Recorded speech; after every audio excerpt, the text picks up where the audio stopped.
Welcome to the Inspired Living with Autoimmunity podcast, the podcast for high achievers who want to stay sharp, focused, and full of energy despite their diagnosis. With your host, National Board Certified Functional Medicine Health Coach, Julie Michelson, where Julie helps you take your power back from autoimmunity. And now here's your host, Julie Michelson.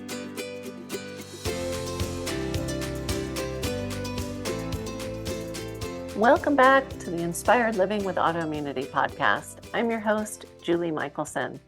And today we're joined by Dr. Melanie Keller, ND, who is a leading global pioneer in the revolutionary treatment of IBS and SIBO with an astounding success rate of 90% and permanent results in 12 weeks or less. Dr. Melanie is practicing precision medicine through SIBOsolution.com and drmelanie.com. In today's conversation, we are talking about the autoimmune component of IBS and SIBO. Dr. Melanie explains just what SIBO is and how she creates individualized treatment approaches that work quickly and help break the all too common cycle of SIBO. Dr. Melanie, welcome to the podcast. Thank you for having me. I am so excited for our conversation. I always have the best time with the podcast, and I always learn stuff. And as I shared before we hit record, we really haven't covered in depth SIBO and or IBS. They've been maybe little points in conversations. So I'm excited to talk about that with you, but I would love to know how you came to functional medicine and specializing in SIBO. And I know you do other stuff, and we'll hopefully have time at least to give a teaser for that as well. But, tell me a little bit about your journey. Well, okay. Well, I was the patient, that's not uncommon, is it? Nope. But I also grew up in like the pristine lifestyle in that sense. I grew up in Alaska with mountain spring water that we'd go fill the jugs. We were a commercial fishing family, so I was raised like Forrest Gump style on salmon this and salmon that. Wow. And so the fact that I struggled with my health, and particularly my bowel function, just putting it out there, was that kind of shocked my mom. I was 16 years old and she's like, when was the last time you had a bowel movement? And that's one of the things that I like to kind of point out to people, is that there seems to be a time when we stop talking about this. I'll say, when do we stop talking about our diapers? We know how our children are functioning from diapers. We know in the elderly, right, diapers might come back into play. Right. So it's this in-between time, right? So my mom was very comfortable talking to me, but I was just like, oh, that 16-year-old, was just so embarrassed. And yet when I told her that it had been a significant amount of time, I mean, she almost fell over, and she was on the phone, because we're rural, Right. calling Juneau to have things flown up in a little small plane. And of course, none of those items worked for me. So fast forward to naturopathic medical school, my gastroenterology professor was on, he had been writing his book, and he comes back and there was about 2 paragraphs in his functional gastroenterology book about small intestinal bacterial overgrowth. And I thought to myself, it was one of those intuitive moments too, where you just like, something resonates with you, is another term, where you just go, that's me, and here I had been sitting in classes when other professors would say, do this, do that, use these herbs, increase flax. And I was doing all the things, and it was actually making things worse. So when I read this this entry, I was like, this is it. And we have to do our internship. So I put in for a lottery to be with him, and wow. I won. And then I just kind of stayed on as even a pseudo resident after school. And then I helped form the SIBO Center at the university. And I really just specialized in this because, especially at the time, no one was really talking about it. And so I was talking to people from all over the world who just wanted to feel normalized, or just say, does this exist? And I'm here to say, yes, it absolutely exists. And there is a way to handle it. It is real. It is not imaginary. Let's dive in. So I'm so grateful because this is really a common issue with people, SIBO and IBS, and we can talk about it in any which way you'd like. And I agree that I talk about poop every day. I train my clients. I'd say I draw the line. I don't want pictures, but we need to be Yes, talking about it. please. And I think one of the issues is, so, we only know what's going on in our body, and we don't really consider, is this optimal or not? And so if something's been a long-term pattern, people just assume that's just the way their body works. So what is SIBO? What are some of the symptoms? Let's talk a little bit more about it. Okay, so it stands for SIBO, small intestine. So that's the location, bacterial overgrowth. And there are, the point is that we should not have very many bacteria in the small intestine. It doesn't take much to actually cross over into an overgrowth, because this area should be nice and cleaned in a sense of its main job is to do nutrient absorption. And then of course, our neurotransmitters. Along with, I'm summarizing here, but it's got some serious jobs that it has to do. So it needs to not have any dust bunnies happening in this area. However, these bacteria are our friends when they are in the right compartment, which is in the large intestine. And so that's one of the things that I like to clarify for people as well, is that this isn't an infection. These aren't bad. It's that there's just too many of them, and we just need to move them along so that they get into the right compartment. And there are different forms of how it presents as far as symptoms go. I assume you wanted to know that too, that we are measuring for specific gases that are produced from that small intestine area. And hydrogen is really a fuel source, but hydrogen is known as to produce the form of loose stool, diarrhea, perhaps some abdominal pain. That's a bit more common in our say people refer to hydrogen SIBO.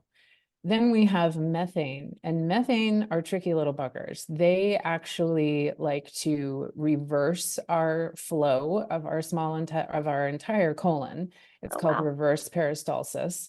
They also like to exponentiate our caloric intake. So for example, the person that's on that 1,200 to 1,500 calorie diet, yet they are putting on weight. And, so those microbes can exponentiate the calories, which were helpful for people when we were hunter-gatherers, or even are still. And these microbes can actually be throughout the entire colon.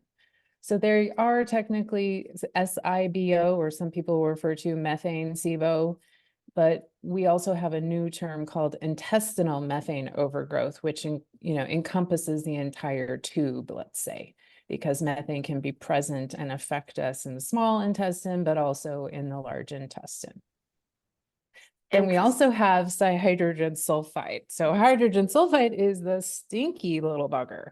And that is the one that's going to be producing that foul gas. I'll ask people, so is your stool or gas fragrant? And they'll kind of look at me like, hello. And I'm like, well, sometimes not everybody's is. Sometimes it's just windy, and sometimes it's silent but deadly.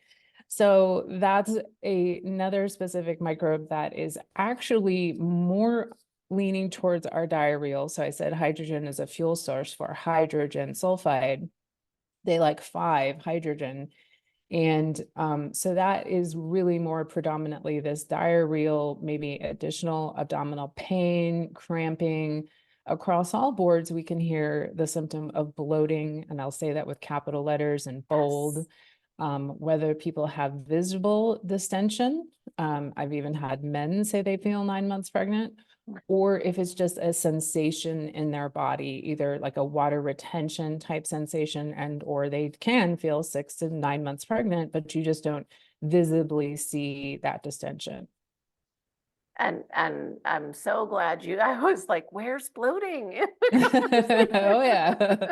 And again, I like the bloating especially, I think is something that people tend to normalize. Mm-hmm. Or maybe, just it's at the bottom of the list because maybe they don't really even know that something can be done about it, and that this isn't, is there a time period? Because life happens, things change, so is there a kind of like a length of time where if somebody's had these kinds of symptoms, it's worth thinking about? Yeah, well, because as you were speaking, I was thinking, a little bit of bloating, transient bloating is normal. That's what that's the prebiotics then turning into probiotic, right? Though these are our friends. So you might have a little, right, after that particular meal or something that was maybe off your typical eating style. You go to a restaurant, right, and you have it Right. all. So having a little bit of transient bloating is normal. Potentially bloating around a woman's menstrual cycle can be normal. In fact, that's another thing that I'm asking somebody is like, when they speak to me, they'll say, Dr. Melanie, it's day blank of my cycle and such is happening, because I'd really like them to be in tune with that component. But it is a good question. I think that, like you say, it's been normalized. So that's the reason why I bring up the autoimmune component and let people Yeah. know that there's testing for this. In fact, interestingly enough, I just spoke with someone yesterday who, because they've been with me for so long, they're like, oh, we did that test, whenever ago. And I'm like, no, it's actually relevant now. Because when you watch their movie, you see that in X amount of time ago, typically months, they had an incident. And oftentimes people don't remember a food poisoning, or they won't equate it to a food poisoning. And that can be due to, well, my so-and-so also who ate there or with it or at the wedding didn't have it. And I'll agree with them. I'll say, yes, 100 people who had the salmonella chicken at the wedding, 10 of them can have this autoimmune response. So I understand why so-and-so didn't have it as well. And at the time of that food poisoning, which is bacterial specifically, so gastroenteritis can be viral. And yet when we are talking about a bacterial gastroenteritis, they leave behind a toxin. And this toxin is what our immune system will cross-react with and respond to our migrating motor complex. And that is our cleaning wave of that small intestine. So it starts in the stomach and it goes through the small bowel.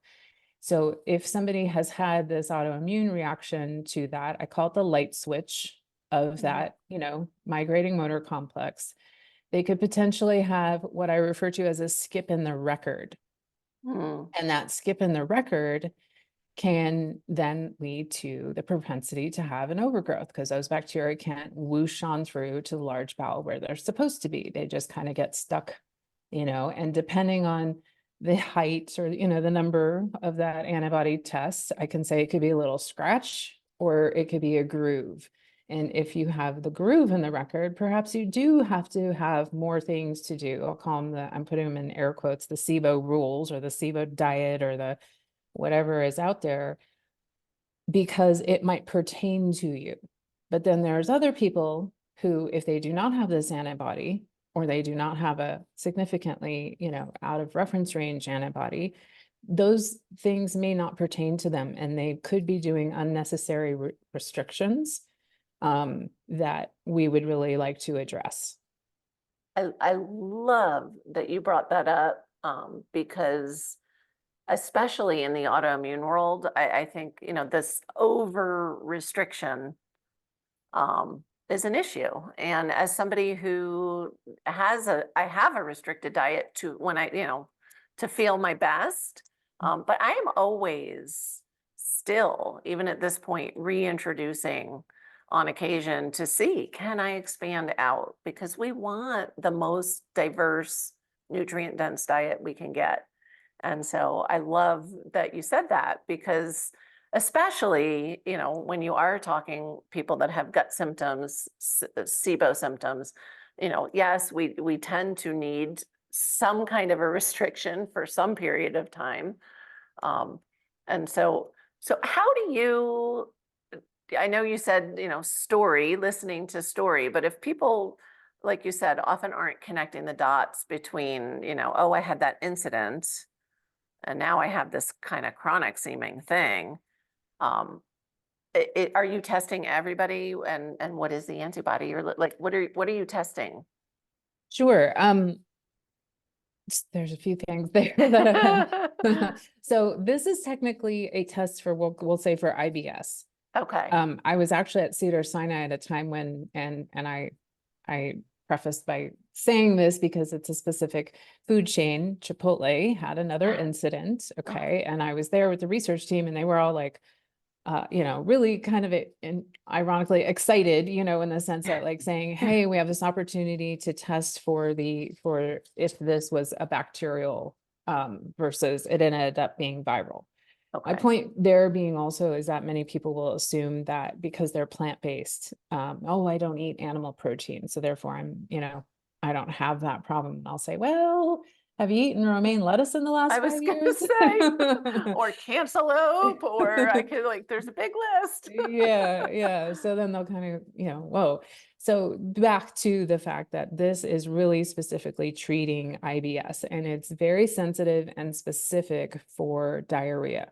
Okay. And diarrhea or mixed. So that's one component I just wanted to clarify with the SIBO versus IBS.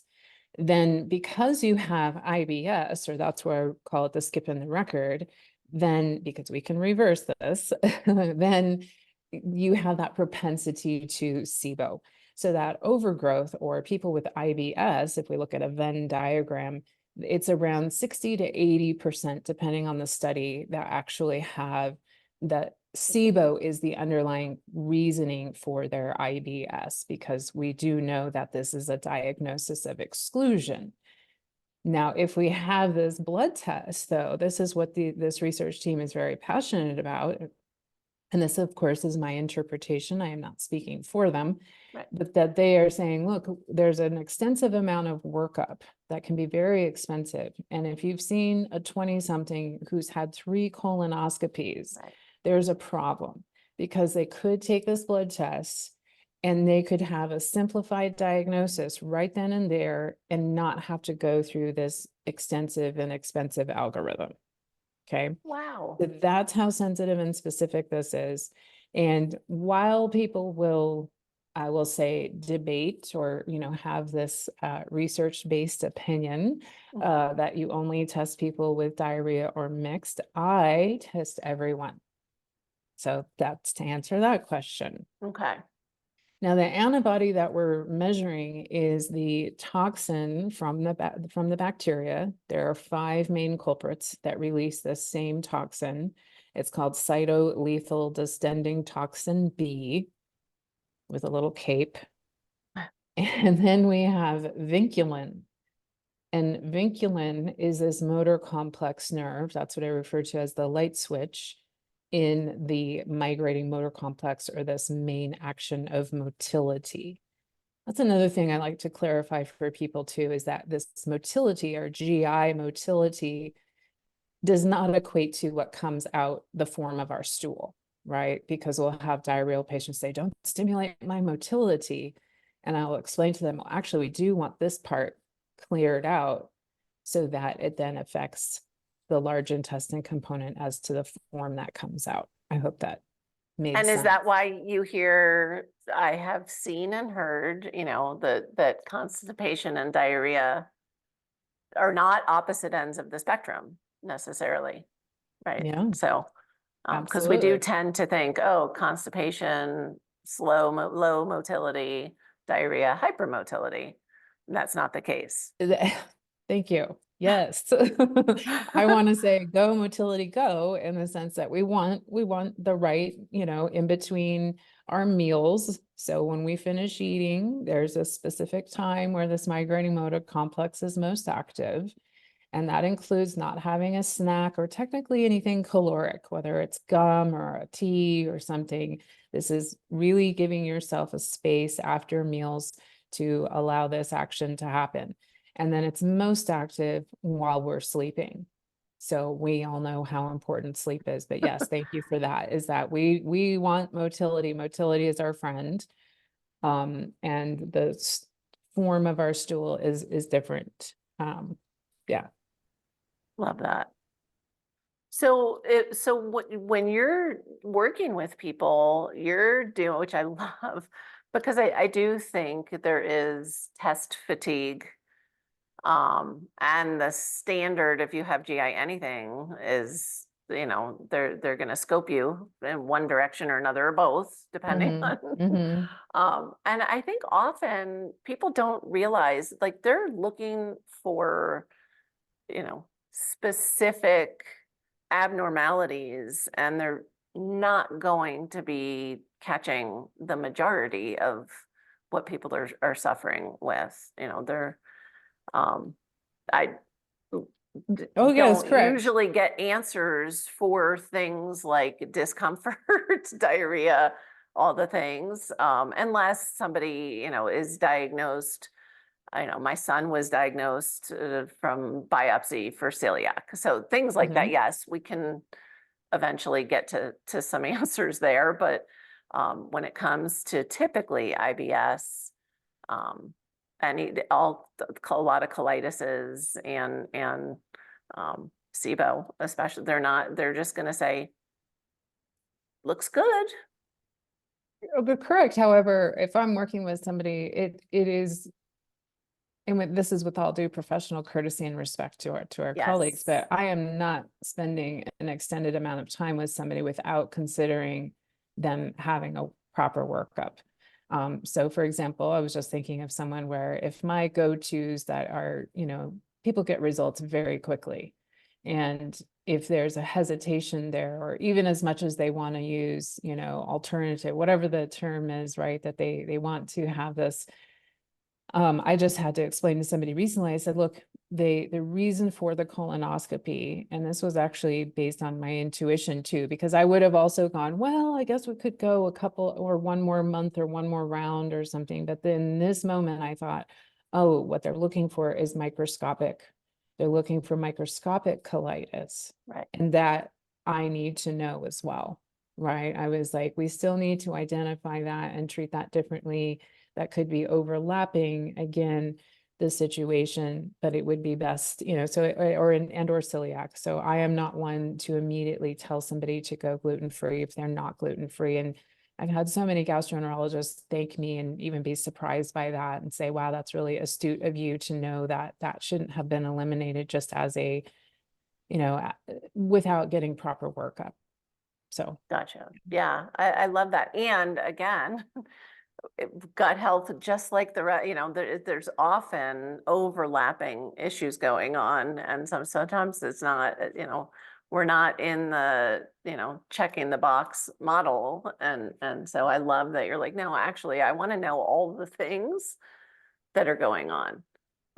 Yeah, on a case by case basis, right? If it's somebody on their intake where they say, I've had, I'll call it rock gut, they can eat anything, they can do anything for a majority of their life. And then ever since, it's typically a trip to somewhere or something, Right. or they don't necessarily know it was the 4th of July barbecue, but it's ever since something, that's when this blood test really is very handy.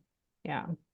I love that. I think the more we get these tools that are, and again, non-invasive, I mean, what a gift for your patients to be able to get information quickly. Right. I don't know. So what is your approach? And I love, I'm going to highlight that, the approach is individualized. This is why we have these conversations, because we are all unique. And so that being said, are there certain, say somebody knows they have SIBO. I know a lot of people who have been treated for SIBO without success, have done different protocols, different medications, different herbal, like you name it. are there things that are common that, just you find in your experience don't work, or you know what I mean? Thank you for asking. Yeah, because that's predominantly the people I see. Sometimes it's a joke of like, oh, I would love to have somebody who's new to this, right? Because Right. then they just get the fast track. And it's really lovely. My assistant and I, we used to love seeing when people first came to see us versus, right, when they're Oh, like, oh, yeah. there's the real, or they're just like, here I am. Um, so yeah, yes. Number one, this is what I'll say, and I even get some eyebrow raises at events talking to colleagues that'll ask that they'll want to pick my brain, right? The two questions I'll ask them: do you have them on any form of low stomach acid treatment? Assuming giving them betaine HCl, number one, or apple cider vinegar, which is my biggest pet peeve, having grown up in a dental family. They just, whew, they came to see me at med school and saw those Bragg's drinks, and they were like, they just cringed. They were like, I cannot believe this exists. um, so there's my opinion on that. And because, as I mentioned, hydrogen sulfide likes 5 hydrogen, methane likes 4. And then I mentioned that hydrogen is this fuel source. So I'll tell patients hydrogen is like Pac-Man pellets for Mr. and Mrs. Pac-Man, and they will battle it out to get those pellets. And typically methane wins. But that is why you can see a methane dominant case with a presentation of diarrhea. Okay. Yeah. So that's a big one. I'll say, well, So you're just not your favorite health craze is the yeah. apple cider vinegar. Does not No, cure no. all, Yeah, actually. it's the pH, it's our enamel. I could go on and on, our I use it in microbiome. like salad dressing sometimes, Oh, or sure, I cook with sure. As it. a condiment, as Yeah, a what it's created for. culinary delight, Yeah. yes, but as something we drink, as a beverage, maybe not so much. And trust me, I've heard the life transforming stories. Mhm. I would also then, of course, my brain acknowledges that and says, great, you're outside the You're bell out of the curve. curve. Or how long did that last, right? Right. Because it's when somebody gets benefit from something and they continue to do it, thinking that's indefinite, and then they may not even know. And that's where it's usually me working with a colleague, a nutritionist, so somebody who's like, are you kidding me? I've been doing this for, and they do look back and see that they've actually gotten worse. So that's number one. It's pretty significant. And then number 2 is, are they taking a probiotic? And this will surprise people. Tell me And more. even in particularly, are they taking in probiotic foods? And so again, this is very individualized. However, I would rather remove any and all variables. So I do ask people to pause, or ask them if they have ever paused. Mm. And that can be dependent on their mindset and their training, and their, in some levels, programming, as Right. to whether or not they can do that. I do have a client right now who, thankfully, they trusted me to take that pause, and it significantly affected their sleep. And so the probiotic is back. But we know exactly what's going on. We know the benefits that that person is getting, and it's not affecting their other things we are accomplishing, if that makes And sense. I So love I'm that not you said that, closed. Yeah. because we're discussing quote unquote good things, right? Like, Yeah, exactly. so it's something that may be supportive for somebody who doesn't have SIBO or IBS, or maybe even someone who does. But that's where this across the board, just because fermented foods could be healthy doesn't mean they're right for you right now. And I love that idea of, I think healing, we need to kind of hold things a little lighter, which is hard to do sometimes when we have chronic conditions. But when we can take that experimental approach, that's typically where we find healing. And so I love that you're focusing on it's not do, don't, it's like, okay, test, see, pause. Right. Or I watch Yeah. people's body reaction, right? I'll say, if we were to pause all these things and I'll look to see how their body language is, and then I'll ask them, what do you feel of your list? Because I mean, there can be some extensive supplement lists. And I don't know what's doing what. And Right. so then we'll discuss, oh, well, if I could keep my this and that. And I'm like, why? Because it helps me, it relaxes my muscle. And I'm like, great. I want you to know what you're investing in and what Right. it's doing for you. And then I'll Right. say, what about these things? And if they get this, I call it the shrug of the shoulders, and I'll go, great, let's just pause them because we can go shopping in them again. They're high quality, they're Sure. great items, they're not expired.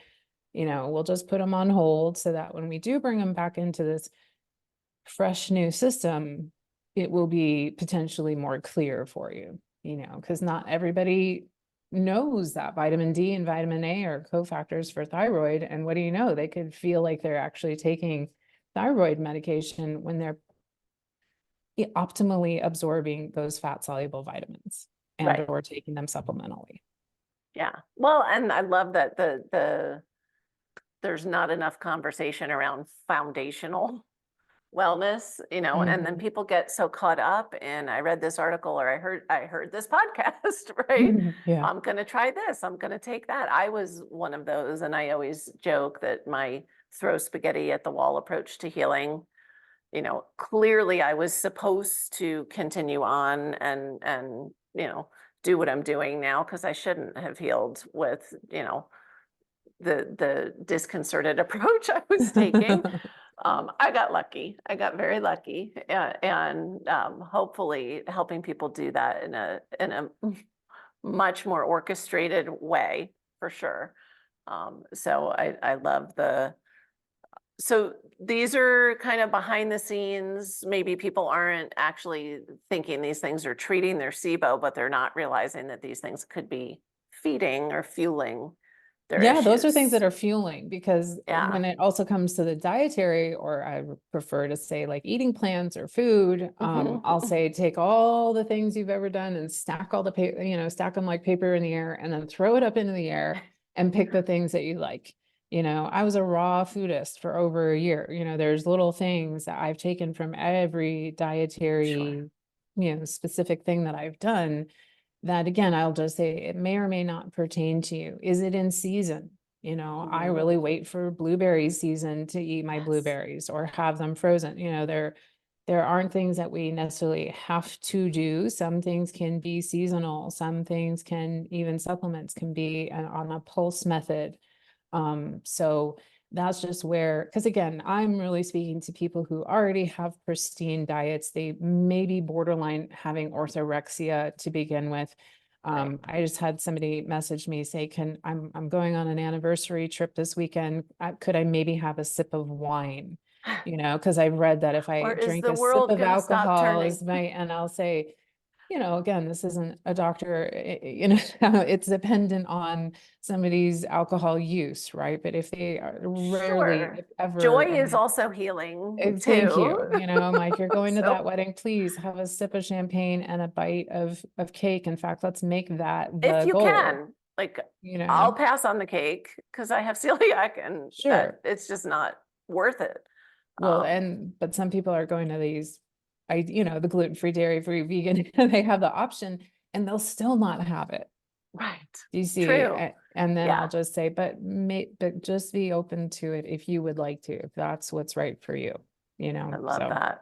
yeah. I love that. What about food? Say somebody knows, maybe they're in that, I call it the SIBO cycle, because it so unfortunately often, guys, go Yeah. see Dr. Melanie Oh, thank you. if you want to get out of that cycle. And you hear again, the list can be really huge. So are there things, if somebody knows or even is strongly intuiting that they have or may have SIBO, are there definite no foods, at least temporarily, while they're healing? Yeah, and that's my opinion is the fermented I'll Okay. point out yogurt, for example, because again, this just happened with somebody, and again, this is getting a little, into some research. I'll call it the debatable, but lactobacillus specifically, we know is a disruptor. Okay, and disruptor doesn't mean bad. It just means it's a disruptor, right? We can have political disruptors, social disruptors that are intending good. Right.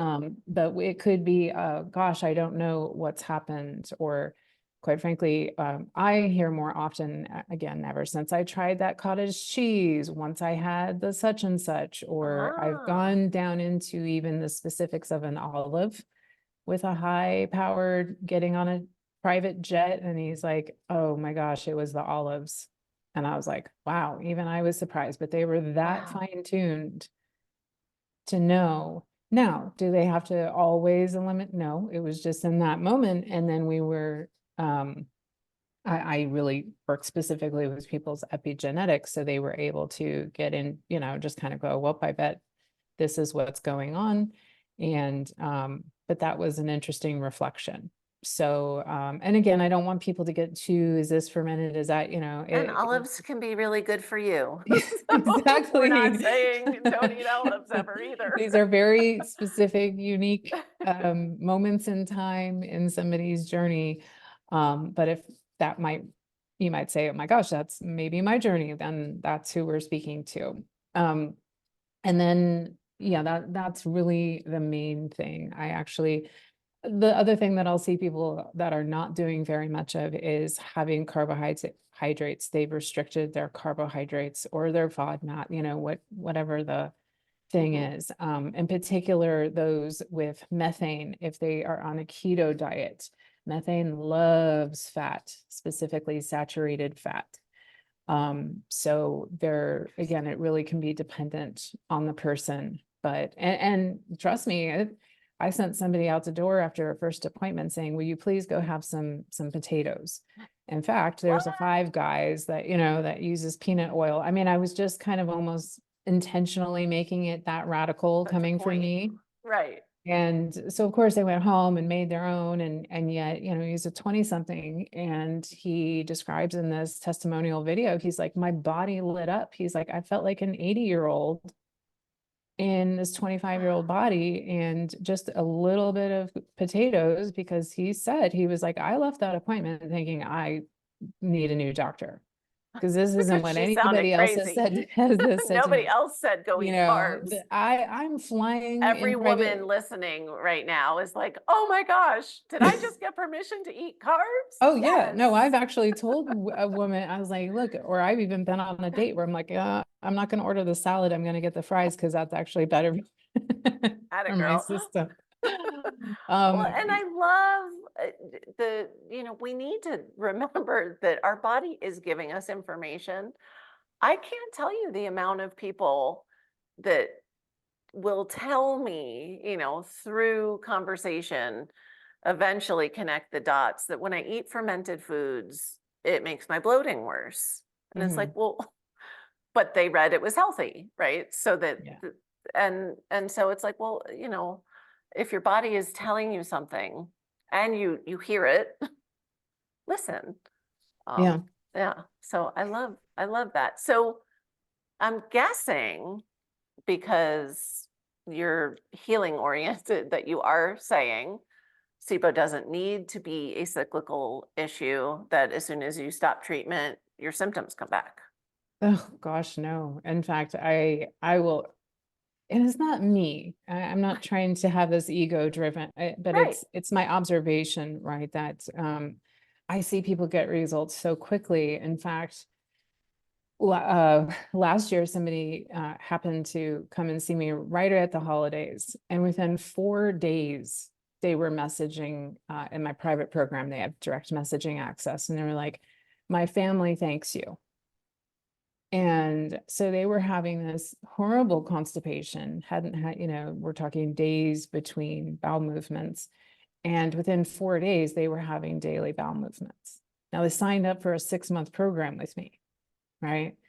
And yet within days, and not only did that maintain, I mean, of course, there was some, again, it was actually kind of deleting some of the files from other things that they heard and read and what they were exposing themselves to. And then they kind of learned to, I don't want to say they have to lean on me, but that I can be the resource for them to check in on before they look to somebody else's experience or something, right? Because that's the value in hiring a coach or, somebody who's really going to be specifically understanding you. So even for me, that was, I would say that's maybe not typical, but it's not typical where I can see people get results within a couple of weeks. And then I like to educate them on the why so that they can get to know themselves and navigate it themselves. Now, do I have people who have been with me for years? Yes, because they really like that I know what I know. Or one gentleman in particular has this positive skip in the record. He's a high-level executive that just needs to be able to ask me, I'm on retainer. They like a team. I to have just- those yeah. clients as well, and they consider me part of their team. Like they got to run it by you, Yep, right? that's and then there's always the up level, and the support that goes with it. So, Yeah. it's a different personality style Mhm. for sure.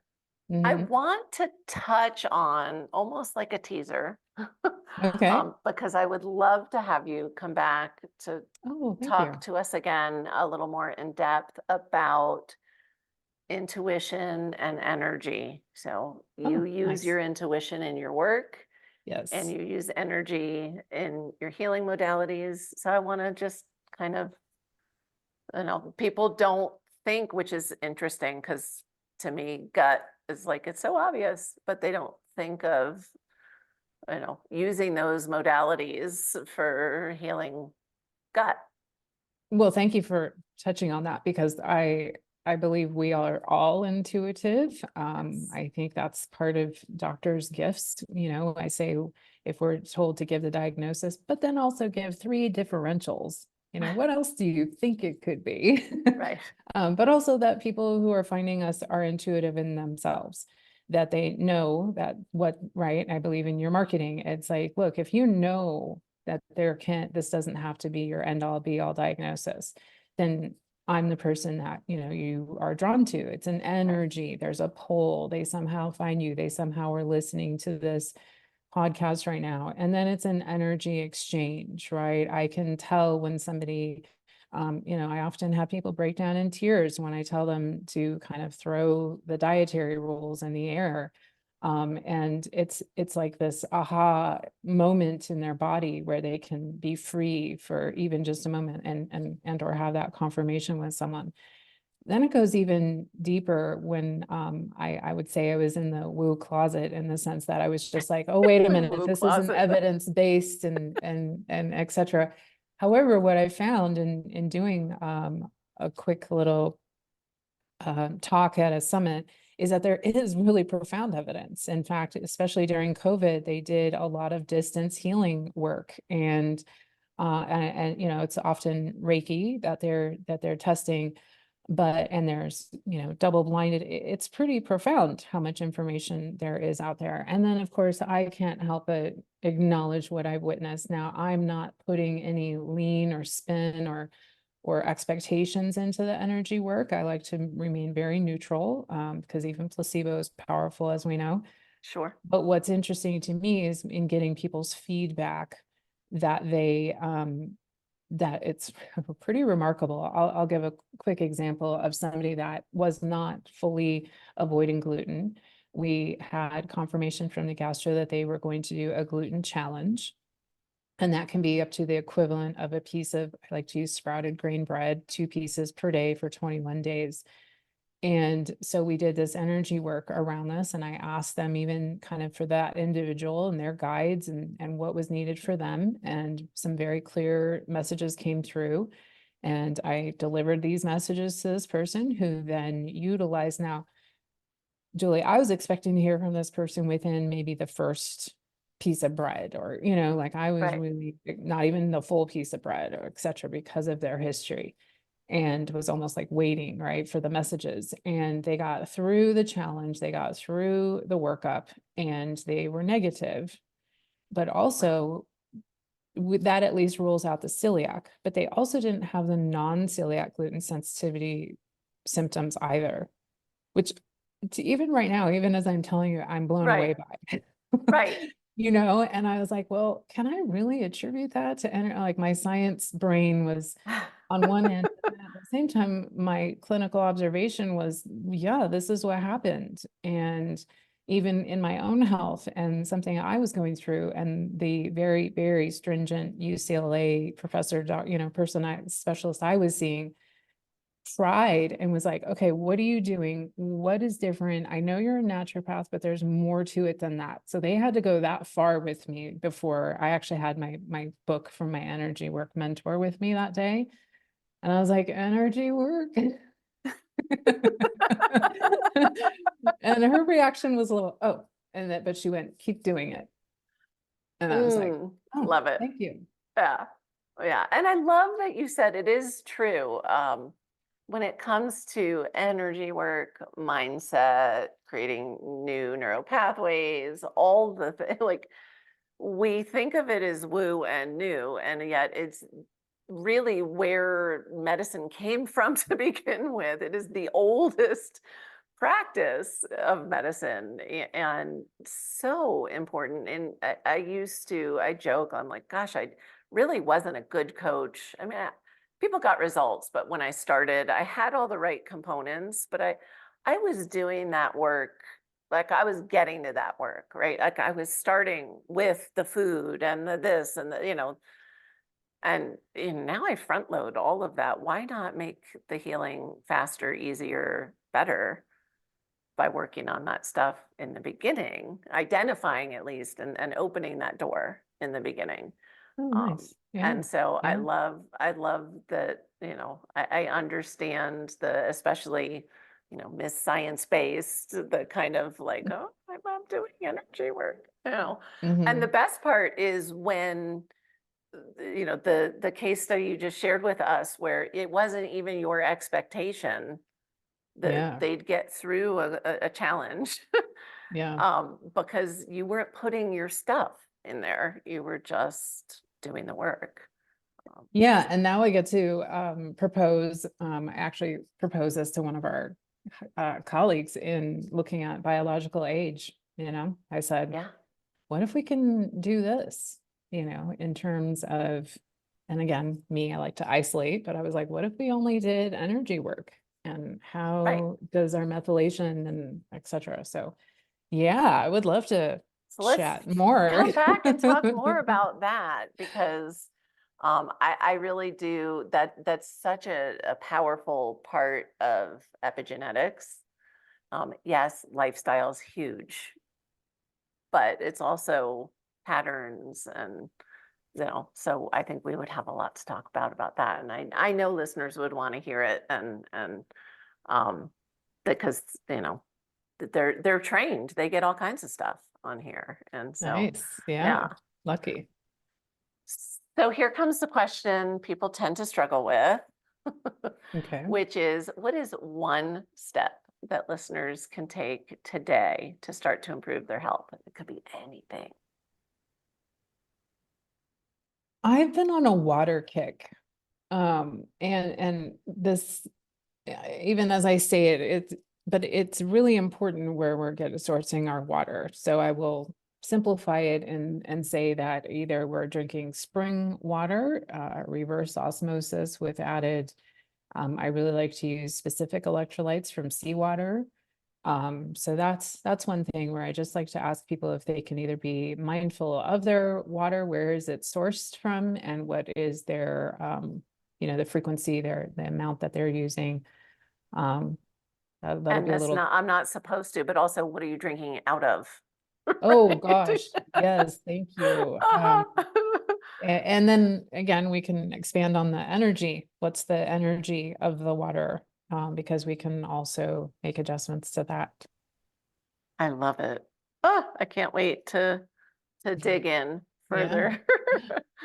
Dr. Melanie, thank you so very much. For people that listen like I do, which is on the go, where's the best place to find you? I think Instagram, Dr. Melanie _ND. There's also SIBOsolution.com and intuitiveedgedoctor.com. Love it. And we're going to dive further into that next time. Yeah. Thank you so very much. You gave us amazing gold today. Thank you. It was a pleasure. For everyone listening, remember you can get the transcripts and show notes by visiting inspiredliving.show. I hope you had a great time and enjoyed this episode as much as I did. I'll see you next week. Thank you for listening to Julie Michelson's Inspired Living with Autoimmunity. Did you enjoy this episode? Please like, share, and subscribe wherever you listen to podcasts. If you'd like to get a transcript of this and every other episode, just head on over to inspiredliving.show or click on the link in this episode's description.